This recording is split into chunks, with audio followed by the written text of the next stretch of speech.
Anyways, guys, yeah, thanks for attending. So today we're going to talk about crypto and casinos, and specifically crypto casinos. So I'm going to try to go over some risks that I see in my personal day-to-day work at a major cryptocurrency exchange globally, and then as well some challenges that I see in the casino space and how these have really come to intersect over the past few years, especially over the past crypto bull run.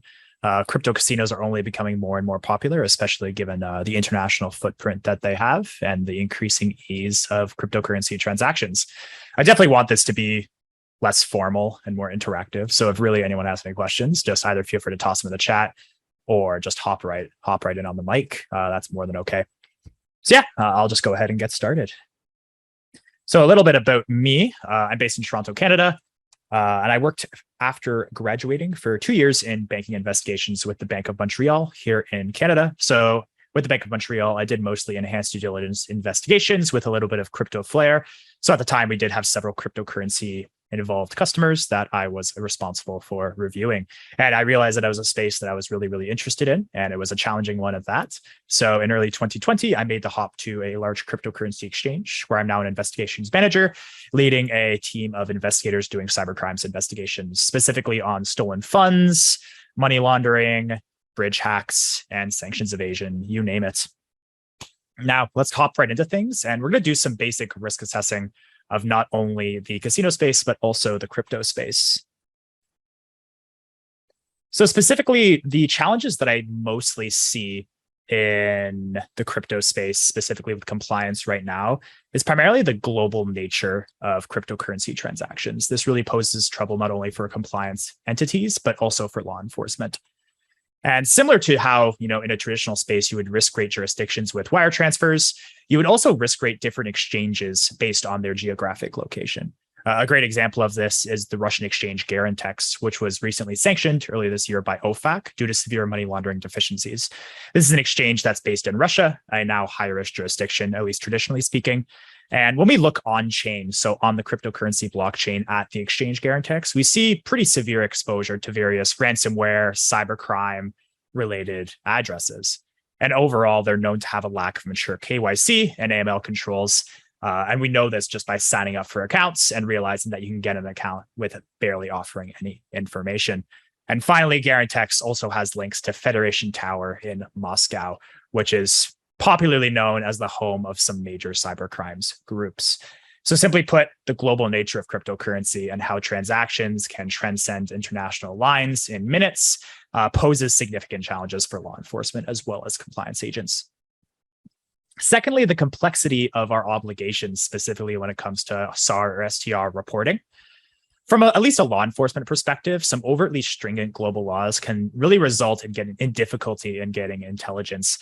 We're lucky in the sense that things like MLATs, mutual legal assistance treaties, exist in order for international bodies to cooperate. However, I've found that these tend to be quite time-consuming, although robust. And so generally speaking, the international nature of cryptocurrency, the different regulatory bodies and obligations that exist, make this space very difficult to maneuver through, simply put. And lastly, just cryptocurrency investigations overall. They are complex, time-consuming, and technically challenging. The thing that really is unique about cryptocurrency transactions is, of course, the blockchain and the investigative work that we can do on the blockchain. Simply put, by being able to look into addresses or look at currencies that are deposited at a platform and be able to trace them back to their originating source, not only opens up a whole lot of work for compliance agents, but it makes risk rating transactions and customers much simpler. However, in the more traditional space with a wire transfer, you have access to very limited information, and you can form a risk rating based off that limited information. But oftentimes you're working with, very limited data. However, on the blockchain side of things, you're working with almost overwhelming amounts of data. And so making a robust risk framework based off that data is challenging, difficult, but it's also very fun, and I quite enjoy it. So some challenges in gambling that I'm aware of, and I'm hoping that Ian or some other OLG friends will be able to kind of pitch in to help out a little bit here. But some ones that I know just from my work in the general space, primarily the Cullen Commission in British Columbia really highlighted some anti-money laundering deficiencies existing in the casino space, specifically in British Columbia, and how casinos can be abused by illicit groups for money laundering. Specifically, the money laundering via cash in casinos in British Columbia became known as the Vancouver model amongst compliance professionals. And that's never a name that you want to earn, simply put. Specifically, the model was essentially we have Silver International, a currency exchanger that's suspected of laundering the proceeds of crime from foreign jurisdictions, who would then transfer funds via customers to the River Rock Casino in Vancouver, subsequently layering the proceeds of crime. And then these funds would then be transferred back out to foreign bank accounts, effectively cleaned. Now, FinTrack did introduce a project, specifically Project Athena, in direct response to these allegations. However, the investigation is still ongoing. Also, challenges in other gambling investigations can include the range of financial services that casinos offer. Specifically, cryptocurrency exchanges, to kind of compare, offer some traditional banking products and cryptocurrency products. However, they're very unitary in a sense. We offer deposits, withdrawals, and trading, but you can't really go and deposit cash or a check at a cryptocurrency exchange. However, casinos offer all of these services, and they also offer foreign exchange and perhaps soon cryptocurrency. The amount of financial services that these land-based casinos offer just results in an increased risk landscape. There are many, many avenues for layering. And lastly, just simply put, the difficulty of investigations due to the above range of financial services and the threat landscape in traditional casinos. Investigations can prove to be difficult due to not only the cash basis of the business, but also third-party gamblers, either gambling on behalf of someone else or utilizing other people's funds, and the general difficulty behind ascertaining source of funds. Now, really, where these topics truly intersect in my mind, in crypto casinos, at least. So when I say crypto casinos, what I mean is a casino that exclusively offers gambling, but in cryptocurrency. I'm not discussing any kind of traditional casinos that might offer cryptocurrency services, as an additional service. However, crypto casinos, ones that offer exclusive gambling in cryptos, have become more and more popular globally, mostly due to the unregulated nature and the ease of setting these up internationally. Firstly, crypto gambling, as a general note, tends to be against exchange AML policies, and for good reason. A lot of exchanges, simply put, don't have the regulatory compliance set up to be able to bank these casinos, and so as a result, they often have to evade additional measures in order to get access to liquidity. Simply put, setting up your own wallet and blockchain infrastructure in a secure manner, where you're comfortable with the security and users are confident in the user experience, is not only expensive, but it's very complex. For the majority of gambling platforms, this, simply put, isn't going to be realistic. And so as a result, they're almost forced to use exchange partners. However, most regulated exchanges are not going to allow crypto gambling platforms to have an account. And as a result, there are plenty of platforms that attempt to evade being identified as a gambling platform. So they'll onboard as a financial services company. They'll onboard as an advertising company. They'll onboard as a digital marketing company. And they'll set up the whole infrastructure and they will process gambling transactions, but they'll try to evade detection from the parent exchange. Secondly, most gambling platforms, at least crypto gambling platforms, tend to have severe KYC deficiencies. And this is known, simply put, by signing up for an account. Like I gave the example with Garantex, the vast majority of the time, these platforms do not ask for detailed KYC information. And in fact, the limits without giving KYC tend to actually be quite high. And secondly, there's a general lack of control surrounding the use of virtual private networks. Just like I said before regarding the expense of complicated wallet and blockchain infrastructure, many gambling platforms, simply put, don't have the resources to utilize any kind of rigorous IP blocking technologies or scanning devices for illicit signatures. And as a result, sanctioned people in sanctioned countries often utilize gambling platforms in order to obfuscate their funds and to get currencies outside of sanctioned jurisdictions and onto the blockchain, where they can then purchase goods. And lastly, just regulations. Due to the online nature of crypto casinos, they're not restricted in the same way that land-based casinos are to a certain customer base. They can operate internationally with customers all over the world. And simply put, enforcement action is limited depending on where the customers are based. I see Ash posted in the chat. It seems money laundering through casinos is very rampant in BC, even though Ontario is the biggest hotspot for gambling in Canada. What makes BC as a province more susceptible to gambling-related money laundering risks? That's a great question. I think, generally speaking, at least from what I've been keeping up with the Cullen Commission and their findings, I would say geographically it's just closer to Southeast Asia, where a lot of illicit funds tend to be coming from. And that has been supported by the findings of the Cullen Commission. However, it's not a topic that I'm super close with, so I'm definitely open to hearing alternative perspectives on why BC specifically has been victimized. Yeah, as I was saying, from the regulatory perspective, internationally speaking, enforcement against these online casinos is difficult, time consuming, and oftentimes for law enforcement, they've got larger priorities than technically illegal casinos. Now, where crypto casinos really are unique is in the sense that they operate on the blockchain. And so as a result, we are able to perform blockchain investigations. And for me, this is one of the greatest parts of working in crypto investigations is simply put, being able to use amazing analytics tools like Chainalysis, TRM Labs, Elliptic. These are really mature platforms. They're advanced, they're smooth. The user experience is very great. And suddenly we're able to see the full nature of our clients' transactions when they deposit on a platform. And as a money service business, you're actually obligated to utilize and monitor all your transactions. And this also includes blockchain transactions. The most interesting thing that I find about blockchain analytics and the work that we do is that not only can you see the original source of funds with most proof of work coins, but you can also peer into addresses held at other exchanges and see what their source of funds were. So for example, we might see a transfer to an address at Coinbase, and we might risk rate this transaction as low risk. Coinbase is a public company.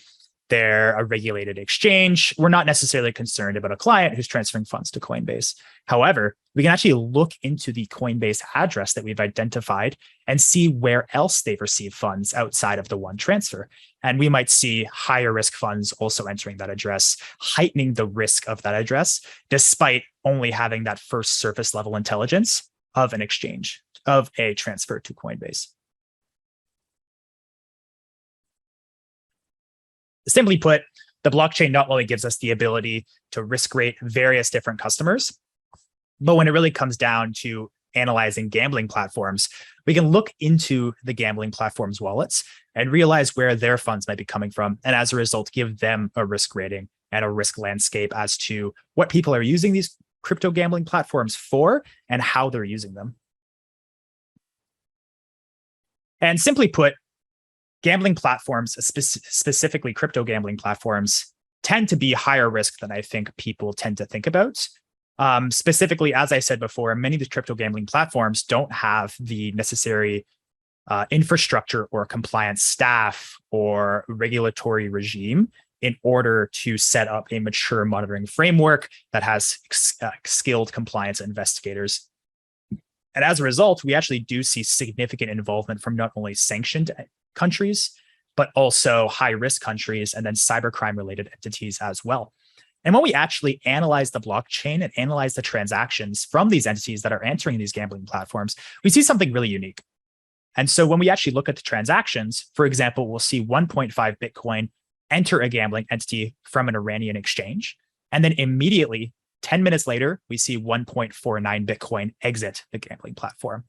And this is a famous, AML typology known as pass-through, where essentially all the gambling entity is acting as is simply put just a hop along the chain, where the illicit actor is attempting to clean up the trail of their funds. And as a result, this simply looks like the proceeds of gambling rather than the proceeds from an Iranian exchange, for example. And our on-chain data is not only super interesting, and it gives us a good look at gambling risk, but it also validates our risk assessment that we went over before. We identified potential risks in gambling platforms based on the fact that they have to evade to even get liquidity partners, but also that they're simply put abused quite often by illicit actors involved in cybercrime and sanctions evasion. So let's go over a quick case study. Specifically, this case study goes over Chinese capital flight and how online gambling platforms have come to facilitate this. And this is a typology that we've seen in my own personal team quite a bit, and it's something that we actively investigate. For those that might not know, most Chinese banks have wire restrictions regarding kind of the funds that are going out of the country. I believe this limit is $10,000, and so it equivalent in yuan. And so essentially getting funds outside of the country, either for legitimate or illegitimate purposes, tends to actually be quite difficult. And so for this purpose, cryptocurrency and its rapid international nature actually appeals a lot to these users. And so the typology that we noticed in this case study tends to be that the online gambling platforms essentially act as a way for these users to avoid the international and traditional banking system, and specifically avoid using international wires, which are not only easily traced, but also require full KYC information as the wire travels throughout the world. Specifically, the way that this case works is that Chinese nationals will pay runners or mules in yuan, and they will pay these mules either in cash or other kind of peer-to-peer payment platforms in China. And then these runners will then utilize underground banking systems, including hawalas, hundis, and other kind of underground banking systems in order to transfer the funds into bank accounts, which will then be wired into international cryptocurrency exchanges based in the local country. And at this point, these funds are subsequently traded to Tether and then withdrawn to a gambling platform as a pass-through. And just like I was discussing before about the example with people in Iran utilizing gambling platforms as a pass-through, they will then immediately withdraw the funds, essentially cleaning them. And then when the funds are withdrawn to a regulated exchange that has significant banking partners globally, all the funds look like is that they've come from a gambling platform. And it's very easy to explain the source of funds to a compliance agent as originating from the proceeds or winnings of a gamble. Subsequently, these funds will then be withdrawn to foreign bank accounts, where the Chinese nationals will then be free to utilize their funds outside of China as they wish. So this is a really interesting case study and highlights several issues with online gambling platforms as it currently stands, specifically the lack of regulation, the presence of third-party funds and third-party gambling. However, there are currently regulatory responses to these kinds of issues, at least in North America and Europe, especially considering the travel rule. So the travel rule is something that is very present in traditional banking. And essentially all it's saying is that KYC information travels with the funds. So in the sense of international wire, whenever an international wire is deposited at a correspondent bank or at the final destination, it carries with it KYC information about the sender, name, date of birth, address, etc. As it currently stands, this is not the case with cryptocurrency. So oftentimes I can send crypto to a third party at another exchange, for example, and for all the other exchange knows, those funds are theirs and not mine. However, FinCEN and other large regulatory bodies in North America and Europe, as well as FATF, are proposing putting the travel rule onto the cryptocurrency chains, essentially requiring that exchanges collect travel information from users. So whenever a user would withdraw funds from their cryptocurrency platform, they would be forced to provide KYC information about the sender. And then when the funds land at the receiving exchange, they would subsequently verify that information and assure that it is correct and transmitted correctly. And in that sense, this would mitigate any kind of third-party risk and also mitigate the issues that we saw with this case study, as third-party transfers would not be allowed to happen and underground banking would be limited in its usefulness. So overall, what did we learn from this brief case study? Overall, we learned that crypto gambling is often treated as lower risk than it really is. I think all of us really see crypto gambling as, a fun time. We can play poker, win some more Bitcoin.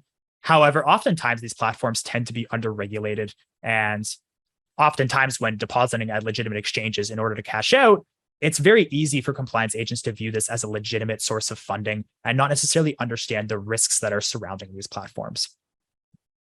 Furthermore, when we talk about risks just in general with interacting with crypto gambling platforms, we also need to touch on the jurisdictional laws and rules for the country that the user resides in.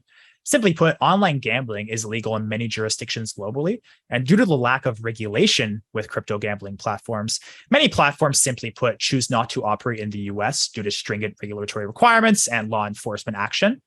However, oftentimes online gambling is actually illegal in many countries in the world. It's just not necessarily enforceable or enforced very strictly. And so this also creates risk for platforms that are facilitating transfers to and from crypto gambling platforms, despite it being illegal in that user's jurisdiction. Overall, something really important to highlight is that crypto crime and utilizing crypto gambling platforms isn't necessarily a new trick, or these aren't new techniques that are being utilized. In fact, all these techniques are all these techniques have been previously utilized, as highlighted by the Cullen Commission in British Columbia, utilizing international transactions, third parties, foreign bank accounts, and underground banking. These are all utilized and highlighted frequently at ACAMS conferences, ACAMS certifications. These are highlighted as large risks in the gambling industry. And if anything, crypto gambling is just a new medium for money laundering in these cases and isn't anything new, really. I think that's particularly interesting. Generally speaking, we'll go over quickly just the cryptocurrency financial crime geography and where we tend to really see the greatest risks in my work. So the United States is always a surprising one. However, foreign jurisdictions, simply put, more often than not, are just trying to get money into the US financial system for essentially their usage, whether that's further layering through real estate, international bank accounts, or the general traditional financial system. And the biggest reason for this is that United States-based exchanges tend to have the best banking partner relationships. There are plenty of cryptocurrency exchanges and crypto gambling platforms worldwide that offer cryptocurrency services, but getting those funds into dollars, yuan, rubles, euros tends to be quite difficult if you don't utilize a regulated exchange. So simply put, clients are attempting to get cryptocurrencies into United States regulated exchanges so they can utilize the strong banking partner relationships and abuse them. We also see significant financial crime activity in Colombia, and this is logically due to the connections to serious organized crime groups in South America, specifically linked to the cocaine trade. We often see significant money laundering and money muling in this area, with people utilizing bank accounts and forgeries of their KYC information, specifically their residency. So they'll offer residency based in the US when in reality they're based in Colombia. And we know this based off IP logins and their digital device signatures. We also see significant financial crime activity in Russia. And this is for obvious reasons based off recent sanctions activity, as well as general ransomware and cybercrime activity that we know is present in the region. And a big highlight of Russia is going to be Federation Tower in Moscow. This was the registered address for various large cryptocurrency exchanges in Russia, including Garantex, which was recently sanctioned by OFAC. And we see significant financial crime activity associated with entities that have Federation Tower as their registered address. Next, we have China. And specifically to what I said recently regarding the gambling typology, we see lots of capital flight outside of China utilizing the blockchain as a method to escape the capital flight rules. China also poses significant problems with unknown source of funds and general money laundering out of the region. It's very difficult to ascertain source of funds entering an exchange or a crypto gambling platform when those funds originate from China. Lastly, we have North Korea. Specifically, the Lazarus Group, the government-sponsored hacking group, has been very active in the cryptocurrency space. Specifically, they've been behind many large-scale hacks, notably the recent Harmony Bridge and Ronin Bridge hacks, totaling well over $700 million USD. Both law enforcement and exchanges compliance agents are laser focused on these hacked funds. And due to blockchain technology, we're able to understand the Lazarus Group's signature and identify other financial crime actions that were performed by them. Simply put, these hacked funds ultimately go to fund the country's sanctions evasion actions.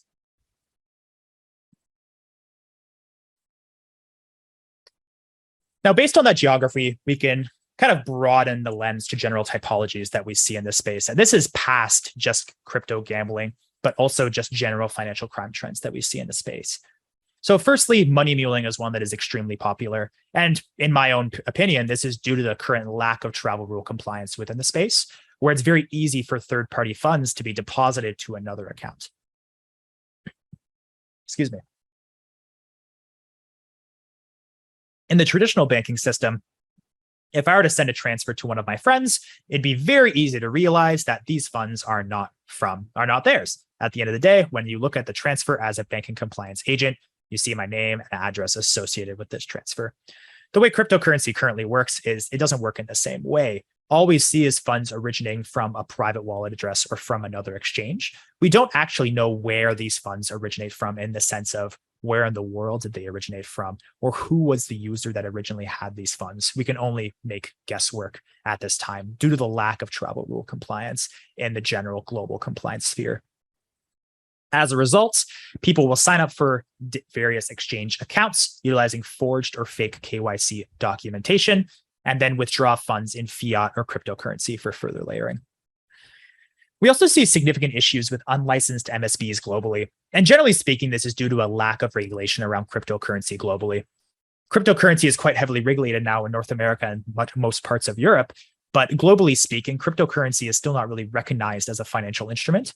And as a result, registering as an MSB, monitoring transactions, and filing SARs isn't necessarily a requirement globally quite yet. And as a result, it's quite easy for individuals or shell companies acting as these MSBs to inadvertently launder the proceeds of crime, as they don't have either a mature KYC policy or mature monitoring rules. Excuse me. Thirdly, we do see significant work with sanctions evasion, specifically with North Korea and Venezuela. Venezuela has been quite active in the crypto sphere. They have government-sanctioned wallets that they utilize and government-sanctioned exchanges. And these are all to escape the traditional financial system, which has been unfortunately victim to significant inflation. Specifically in South America, many users actually utilize cryptocurrency and other peer-to-peer platforms like local Bitcoins, Remitano, etc., due to the fact that the traditional banking system isn't as mature as it is in North America. And this, simply put, generates significant challenges for compliance agents, as transfers from Venezuela often have a sanctions nexus that we have to take very careful of. Specifically with North Korea, on the other hand, we see cyber criminals hacking various online platforms, cryptocurrency bridges to be specific, and then subsequently laundering those funds either via money muling or unlicensed MSBs or mixers, and then utilizing these clean funds to then fund the nuclear program or various other purposes in North Korea. And lastly, we see plenty of cybercrime and fraud in the cryptocurrency space. The majority of our filing volume, that is filing SARs, actually tends to be in the investment fraud space. So this is when you receive a phone call or your friend is telling you, hey man, this coin is going to Moon, you got to invest right now. And it turns out that it was never a real investment in the first place. And unfortunately, you lose your funds due to the inherently irreversible nature of cryptocurrency transactions. And this is by far the largest investigative area that we currently see is in the fraud space. Really appreciate your time here today, guys. I'm more than happy to answer any questions or talk more about cryptocurrency or gambling. Ian, I also want to thank you for having me on today. And yeah, any kind of last thoughts that you can give on casinos and the compliance challenges that exist in there, I'd be very eager to hear about.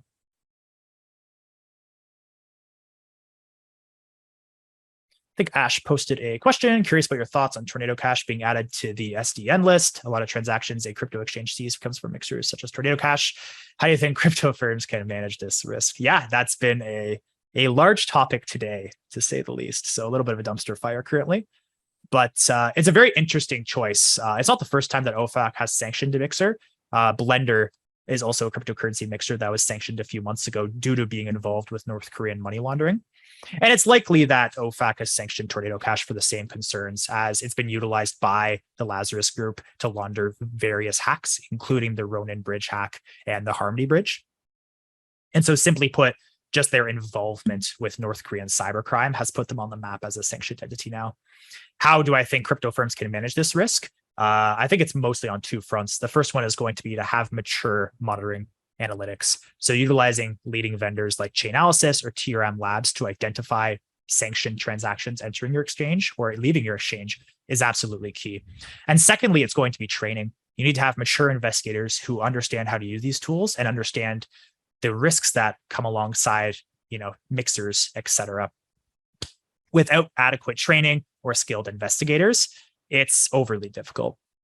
Would mixers be able to easily change their name / get new addresses? Theoretically, yes. And that's often why plenty of people in the cryptocurrency compliance space don't necessarily view sanctioning addresses as a mature approach to limiting financial crime, is due to the fact that cryptocurrency funds are easily transferred to new addresses, or you can open up a company under a new name.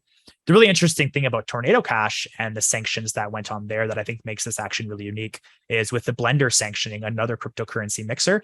Blender was a custodial mixer, so it had a centralized entity that could be shut down. However, Tornado Cash, on the other hand, is inherently decentralized. And what I mean by that is there's no third party kind of holding your funds and jumbling them and then handing them back to you. This is all done on a decentralized ledger. So essentially, if you were to send funds to Tornado Cash, you would automatically receive them back with no third party ever handling the funds, which makes this aspect quite unique. As I believe Tornado Cash tweeted later today, post sanctioning, claiming that you can't sanction a smart contract, which is a really kind of unique perspective that I haven't had a chance to really digest yet. This is very recent news, but for as a general topic is a very interesting one. Any other topics or questions that I can touch on, guys?